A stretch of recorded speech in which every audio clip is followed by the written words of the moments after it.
Enfin, pour clôturer ce module, je voudrais le clôturer sur quelque chose qui me fera toujours hérisser les poils ou dresser les cheveux sur la tête. C'est le côté un petit peu gambling de certaines personnes.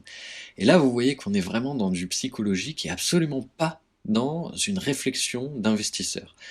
Le fait de se dire, bah là, j'ai perdu sur ce trade, j'ai perdu, allez, admettons, 20-30% de ma position, je vais me refaire.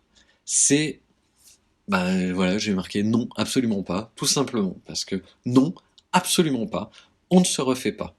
Si on cherche à se refaire sur une nouvelle entrée en position, on est sous le coup de l'émotion.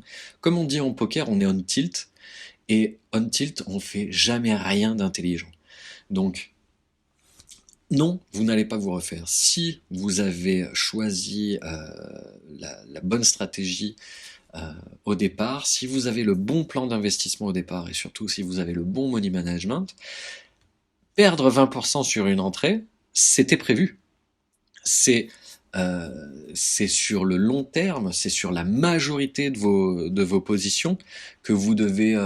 Si vous gagnez en majorité sur 6 trades sur 10, vous êtes déjà refait. Vous n'avez pas besoin de vous refaire parce que vous avez perdu sur une position. C'est stupide. Euh, c'est comme si, je vais prendre l'exemple de l'immobilier parce que c'est le premier qui me vient à l'esprit. Euh, j'ai fait un achat immobilier où chaque mois, ben, finalement, le loyer ne comble pas la hauteur du crédit. Ce que je vais faire, c'est que je vais racheter un autre bien pour me refaire. Ce serait stupide. Ce serait stupide. Parce que ça ne marche pas comme ça. Si votre premier investissement il est mauvais, il faut vite trouver une autre stratégie que de vouloir refaire la même chose, j'ai envie de dire.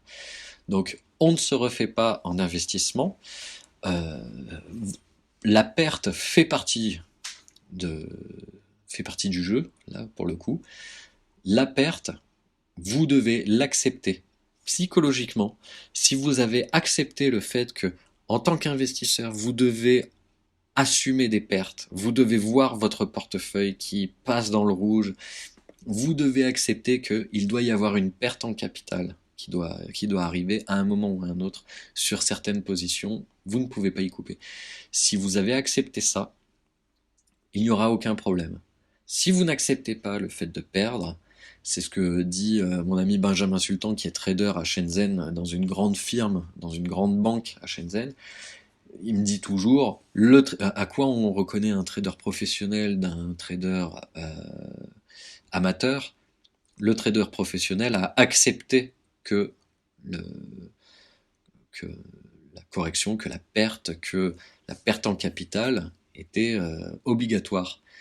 Et donc, du coup, ça ne vient pas impacter ses émotions, ça ne vient pas impacter sa psychologie et encore moins sa stratégie d'investissement et sa stratégie de trading. Donc, non, absolument pas. On ne se refait pas. On continue d'appliquer sa stratégie et son plan d'investissement. Voilà, c'est fini pour ce module sur la psychologie de l'investissement, la psychologie de l'investisseur individuel et la psychologie de marché. J'espère que ça vous aura plu. On se retrouve sur le Facebook privé de, de la formation pour continuer nos échanges. À très bientôt. Au revoir.